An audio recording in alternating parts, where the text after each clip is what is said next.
Hello everyone, हमारा section 76 तक complete हो गया है, लेकिन इससे कुछ रिलेटेड दो तीन इंपॉर्टेंट पॉइंट मैं आपको बताती हूँ, फिर चलते हैं 77 पे। तो मैंने आपको बताया था generally proved by primary evidence. It means देखिए, जो भी प्राइवेट डॉक्यूमेंट हैं वो ओरिजिनल कॉपी के थ्रू कोर्ट में ओरिजिनल कॉपी पेश करके ही साबित किए जाने चाहिए। ठीक है, जब तक कि आपके पास सेक्शन 75 के अंदर सेकेंडरी एविडेंस को प्रोड्यूस करने की परमिशन ना हो। इट मीन्स सामान्यतः जनरली कोई भी अगर प्राइवेट डॉक्यूमेंट है और उसकी प्राइवेट कॉपी है तो उसको पर्याप्त यानी कि कंप्लीट एवं सक्षम साक्ष्य है, अर्थात उसको प्राइमरी एविडेंस के थ्रू ही साबित किया जाता है। इतनी बात आप ध्यान रखिए, जब तक कि आपको परमिशन ना दे दी जाए सेक्शन 65 यानी सेकेंडरी एविडेंस के तौर पे उसे प्रस्तुत करने की, आपको ध्यान रखना है primary evidence generally proved by private document generally proved by primary evidence. ठीक है, इतनी बात आपको समझ में आ गई। और देखिए, जो मैंने आपको कुछ और बातें बताई थी सारी रिक्वायरमेंट की, उसका रूप कैसा होगा कॉपी का, कि वो ट्रू है, वो सारी चीज़ें लिखी होंगी। तो हम इसमें ना ये देख लेते हैं, एक बार बेरेक की लैंग्वेज को देखते हैं कि बेरेक की लैंग्वेज क्या कह रही है। तो चलिए पढ़ते हैं। इसमें लिखा है certified copies of public document. एक एक वर्ड को मेरे ध्यान से समझ लेंगे। Every public officer having the custody of a public document, ये बात मैंने आपको बता दी। Which any person has a right to inspect, any person. ठीक है, आगे कह रहा है shall give that a person on demand a copy, demand करेगा तो देगा। It on payment on a legal fees, किस पर, फीस पर। There for together with a certificate written at the foot of such copy, उसके foot में एक certificate affix करेगा। That it is a true copy, क्या सर्टिफिकेट की ये क्या है, ट्रू कॉपी है। ऑफ सच डॉक्यूमेंट, किसकी, पब्लिक डॉक्यूमेंट की। Or part thereof as the case may be such certificate shall be dated and subscribed by such officer, क्या करेगा, ने साइन करेगा, डेट डालेगा, नेम लिखेगा, टाइटल लिखेगा, एंड शैल बी सील करेगा। वेन एवर स्टिच ऑफिसर, एक second, थोड़ा यहाँ पे कुछ मिस्टेक है। Whenever such officer is authorise by law to make use of a seal and such copies to certificate shall be called certified copy, तो उसको क्या माना जाएगा, सर्टिफाइड कॉपी माना जाएगा। ठीक है, यहाँ तक कोई दिक्कत हो तो आप बताइए। इसमें एक एक्सप्लेनेशन है, उस एक्सप्लेनेशन को भी हम देख लेते हैं। इसका मतलब क्या है, इस एक्सप्लेनेशन में ये लिखा हुआ है कि देखो, जो कोई भी जो ऑफिसर है उसने कोई भी काम अपनी ऑफिशियल ड्यूटी में और ऑर्डिनरी कोर्स यानी कि डेली आता है उसको उस टाइम पे किया है, ठीक है ना, उस टाइम पे उसने वो कॉपी डिलीवर की है और वो उस चीज़ के लिए ऑथोराइज है, तो वो इस धारा के अर्थ के अंतर्गत ऐसे डॉक्यूमेंट की कस्टडी रखता है, ये समझा जाएगा। ठीक है, इंग्लिश में पढ़ लेते हैं। Explanation: any officer who by the ordinary course of official duty is authorized to deliver such copies shall be deemed to have the custody of such document within the meaning of this section. Clear? अब section 77 को देखते हैं। Section 77 क्या कह रहा है? Section 77 आपको ये कह रहा है कि देखो जी, कोई भी अगर पब्लिक डॉक्यूमेंट है और उसका कोई पार्ट जो आपको प्रूव करना है, तो उसके लिए उस पब्लिक डॉक्यूमेंट का सर्टिफाइड कॉपी जो कि आपको सेक्शन 76 में दी गई है ना, उसको पेश करने के लिए, उसको पेश करके प्रूफ किया जा सकता है। यानी कि सर्टिफाइड कॉपी को पेश करके आप क्या कर सकते हैं, प्रूफ कर सकते हैं। ओरिजिनल को कोर्ट में लाने की रिक्वायरमेंट नहीं है। जैसे अभी मैंने आपको कहा ना कि अभी तो हमने ये पढ़ लिया कि सर्टिफाइड कॉपी ये होती है। अब अगर कोई केस ऐसा है जिसमें कि आपको उस चीज़ को प्रूव करना है, तो आप ये कोर्ट में दे सकते हैं, जी देखो मेरे पास ये सर्टिफाइड कॉपी है। जैसे कि अगर आपको कोर्ट में क्या करना पड़ता है, अपील वगैरह कुछ करनी पड़ती है, तो जो प्रीवियस ऑर्डर होता है, जजमेंट होता है, उसका आपको दिखानी पड़ती है ना कि जी ये ऑर्डर था फलाने कोर्ट का, ये था वो था और वॉटेवर। तो यहाँ पे बात सिर्फ इतनी कही जा रही है कि जी देखो, आपको ओरिजिनल डॉक्यूमेंट को कोर्ट में प्रोड्यूस की ज़रूरत नहीं है, कोर्ट में लाने की ज़रूरत नहीं है। उसके पीछे रीज़न ये है कि उसका कोई मिसयूज़ भी तो कर सकता है अगर वो किसी के हाथ लग गई तो। ठीक है, बेरेक की लैंग्वेज को देखते हैं। सेक्शन 77 में लिखा है proof of document by production of certified copies.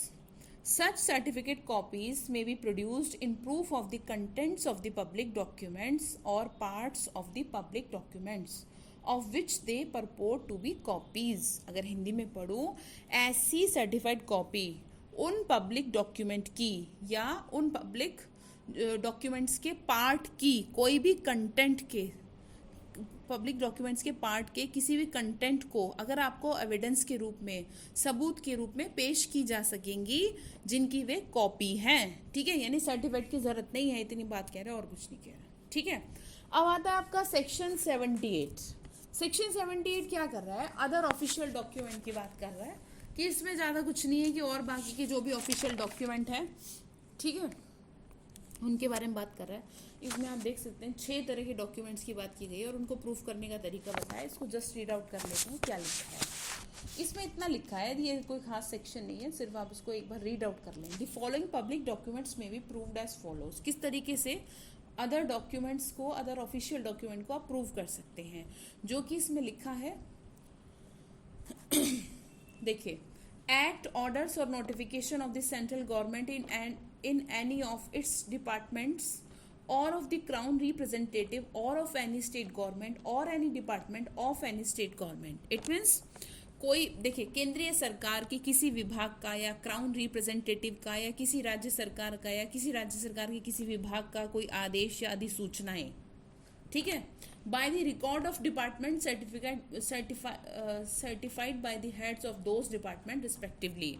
उन विभागों के अभिलेख द्वारा, यानी इन रिकॉर्ड्स के द्वारा जो उन विभागों के मुख्य पदाधिकारियों द्वारा प्रमाणित हैं, ठीक है, या किसी डॉक्यूमेंट द्वारा जो किसी सरकार के या किसी रिप्रेजेंटेटिव के अंडर में है, ठीक है ना। इसमें इतनी बातें आप एक बार रीड कर लेंगे तो आपको हो जाएगा। इसमें ऐसा कुछ नहीं है, सेक्शन ध्यान रखना, वैसे पूछा नहीं है आज तक इसमें से कुछ भी, पर रीड आउट करना बहुत ज़रूरी है। अब आती है बात प्रजम्पशन की। अब यहाँ जो आपकी प्रजम्पशन की बात आ रही है ना, ये आपकी स्टार्ट हो रही है सेक्शन 79 to 91, यानी कि प्रजम्पशन एज टू डॉक्यूमेंट्स। जैसे कि मैंने आपको प्रीवियस वीडियो में बताया था, शैल प्रिज्यूम, मे प्रिज्यूम और कंक्लूसिव प्रूफ, तो उसमें कुछ सेक्शंस थे जो मैंने बताए थे। तो अब यहाँ पे उनको समझने का टाइम आ गया कि वो क्या है सेक्शन। शैल प्रिज्यूम में और मे प्रिज्यूम में कुछ सेक्शंस को डिफाइन किया गया है, यानी कि जहाँ पे लिखा है शैल प्रिज्यूम, तो कोर्ट क्या है, कोर्ट उस चीज़ के लिए, आप 2 वर्ड को ध्यान रखिए, शैल और मे, ठीक है। जहाँ पे लिखा है शैल, तो court is bound to do, क्या करने के लिए, प्रिज्यूम करने के लिए उसकी, कि हाँ जी ये ठीक है, पूरी तरह से उस चीज़ के लिए क्या है, शैल है। और मे में क्या है, मर्जी है उसकी कि वो कर भी सकती है, नहीं भी कर सकती किसी उस चीज़ की प्रजम्पशन। तो आपको सबसे पहला जो काम करना है वो क्या करना है, मे प्रिज्यूम और शैल प्रिज्यूम के सेक्शंस को याद कर लेना है, ठीक है। शैल प्रिज्यूम क्या होता है वो मैंने आपको बता दिया है कि जब तक कि उसे डिस्प्रूव नहीं करेंगे तब तक क्या है, वो साबित ही मानेगा कोर्ट। या तो जी आप डिस्प्रूव कर दीजिए, नहीं तो हम तो साबित ही मानेंगे, क्योंकि कोर्ट ना बाउंड है। और वो सेक्शन कौन कौन से, वो सेक्शन आपके हैं सेक्शन 79, 80, 81, 81 ए, 82 से 85 तक, और फिर 85 के भी ए बी सी कर लें, 89 और 113 बी और 11 ए। इनमें क्या है, कोर्ट इज बाउंड किस चीज़ के लिए, शैल प्रिज्यूम, यानी प्रिजम्पशन को करने के लिए बाउंड है, उसे ऐसा मान नहीं है। और मे में कौन कौन से सेक्शन हैं, इन सेक्शन में ये है, मे में कि मतलब कोर्ट क्या करेगी, इन डॉक्यूमेंट के बारे में ये सोचेगी जी हाँ ठीक है मान लेते हैं, ऐसा देख लेते हैं, ठीक है ना। It means this section of the Indian Evidence Act deal with the discretion presumption relating to the documents in sections. क्या करेगी, कोर्ट के विवेक पे डिपेंड करता है। तो वो मे प्रिज्यूम क्या है, सेक्शन 86, 87, 88, 88 ए, 90, 90 ए और 113 और 114, ठीक है। तो पहला काम क्या करना है आपको, इसको लिख लेना और उसको याद कर लेना है कि कोर्ट कहाँ से करेगी प्रिजम्पशन, कौन कौन से सेक्शन में करेगी। इतना ध्यान रखना कि सेक्शन 79 से 91 ए तक प्रिजम्पशन की बात की गई है कि प्रिजम्पशन एज टू डॉक्यूमेंट, यानी कि दस्तावेजों के बारे में उपधारणा की बात की गई है, ठीक है। अब सेक्शन 79 जो आपकी बात कर रहा है वो क्या बात कर रहा है, सबसे पहले हम शेल को समझेंगे। शेल के लिए आपको क्या ध्यान रखना है, अच्छा इसमें कुछ मैगजीन भी था जो मैंने प्रीवियस वीडियो में बता रखी है, आप उनको देख लेना, है ना। वो आपके आते हैं अक्सर प्री में आते हैं, जो पूछता है कि शेल प्रिज्यूम को क्या प्रिज्यूमशिया करके मैंने बताया था ना, उसमें है, आप उसको सुन लेंगे तो यहाँ पे मुझे डिस्कस करने की ज़रूरत नहीं है। अब आपका शेल प्रिज्यूम यानी कि सेक्शन 79 में ये कह रहा है कि देखो, कोर्ट सर्टिफाइड कॉपी, कोर्ट जो है कोई भी सर्टिफाइड कॉपी है या कोई सर्टिफिकेट है या कोई और अदर डॉक्यूमेंट के बारे में कोर्ट को ये कहा गया है कि आप इसको क्या करें, आप इसको जेन्युइन माने कि जी हाँ ये जेन्युइन है, जो कि लॉ के द्वारा डिक्लेयर है। किस चीज़ के लिए? किसी पर्टिकुलर फैक्ट्स के एविडेंस के लिए कि हाँ ये चीज़ सही है, ये जेन्युइन है, ये फिर एडमिसेबल है उस चीज़ के लिए। ठीक है, तो इतनी बात आपको समझ में आ गई, जो कि लॉ के द्वारा डिक्लेयर है, किसी पर्टिकुलर फैक्ट के एविडेंस को एडमिसेबल मानती है। इसमें एक वर्ड आपको ध्यान रखना है, सेक्शन 79 आपको जेन्युइन की बात कर रहा है कि कोर्ट उसको जेन्युइन समझेगी। क्यों? क्योंकि वो ये समझेगी कि देखो जो ये क्या है, ड्यूली सर्टिफाइड है, ये जो डॉक्यूमेंट है ये ड्यूली सर्टिफाइड है। इसे किसने सर्टिफाइड किया?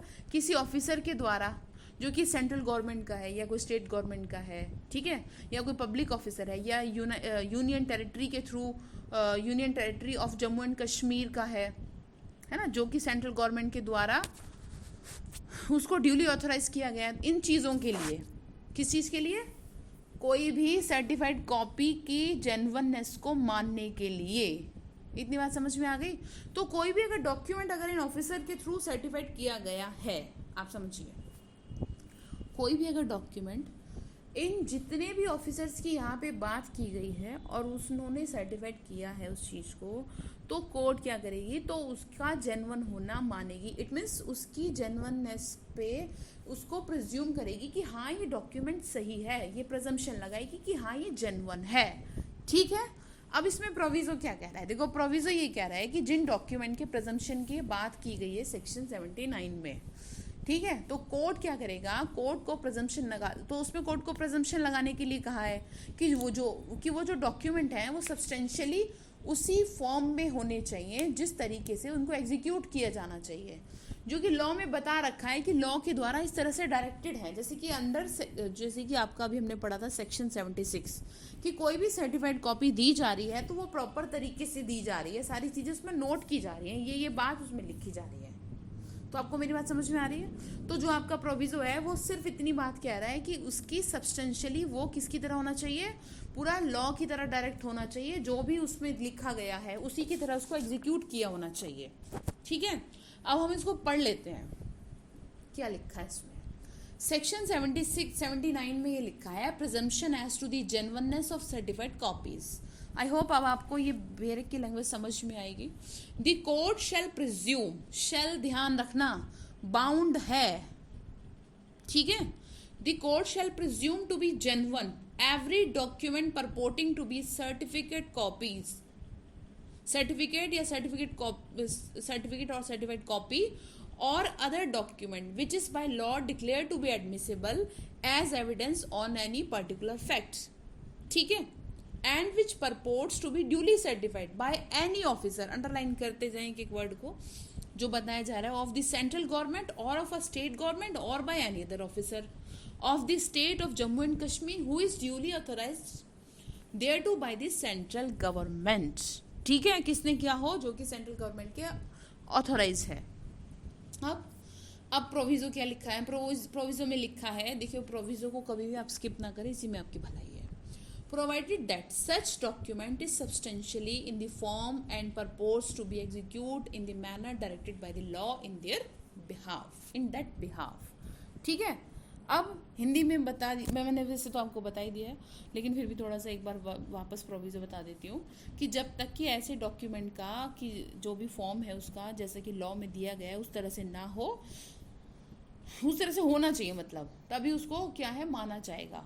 ठीक है, क्योंकि बेरक की हिंदी तो शायद आप 10 बार पढ़ोगे तो भी बहुत टाइम लग जाएगा। इसके कॉन्सेप्ट को समझना होता है, लैंग्वेज को रटने की कोशिश मत करना, कॉन्सेप्ट को समझना, चाहे तो 10 बार पढ़ना, सुनना, कॉन्सेप्ट समझना। ठीक है, अब क्या कह रहे हैं आगे, 2-3 लाइनें और लिखी हैं इसमें लिखा है कि देखिए, अगर कोई ऑफिसर जो कि अगर कोई भी ऑफिसर है जो कि डॉक्यूमेंट जिसने साइन किया है या फिर कोई सर्टिफाइड किया है उसने, तो जिस टाइम पर उसने उस डॉक्यूमेंट को साइन किया या सर्टिफाइड किया या जिस भी ऑफिशियल कैरेक्टर में किया, ठीक है, तो उसके ऑफिशियल कैरेक्टर के बारे में भी कोर्ट प्रिज्यूम करेगा कि हाँ ये उसने अपने ऑफिशियल कैरेक्टर में किया है, ऑफिशियल कैरेक्टर में ही साइन किया है या सर्टिफाइड किया है। बस इतनी सी बात है कि देखो, न्यायालय यह भी उपधारित करेगा कि कोई भी ऑफिसर जिसके द्वारा ऐसी दस्तावेज का हस्ताक्षर या प्रमाणित होना तात्पर्य है, वह पदीय हैसियत जिसका वह ऐसे कागज में दावा करता उस समय रखता था जब उसने साइन किया। इसको ऐसे समझ लो कि जैसे सपोज मैं पढ़ा रही हूँ और जिस समय पढ़ा रही हूँ उस समय मैंने आपकी कोई कॉपी चेक की है, तो ये कोर्ट प्रिज्यूम करेगी या जिसके अंडर मैं पढ़ा रही हूँ कि मैडम ने उसी टाइम कॉपी चेक करी होगी जिस समय वो पढ़ा रही होंगी, कोई घर ले जाके थोड़ी की होगी। इट मीन्स ऑफिशियल कैरेक्टर में की होगी। ठीक है, तो इतनी बात इसमें लिखी और कुछ नहीं लिखा। आगे की सेक्शन को अब दूसरी वीडियो में कवर करते हैं, सेक्शन 80 और 81 और 82।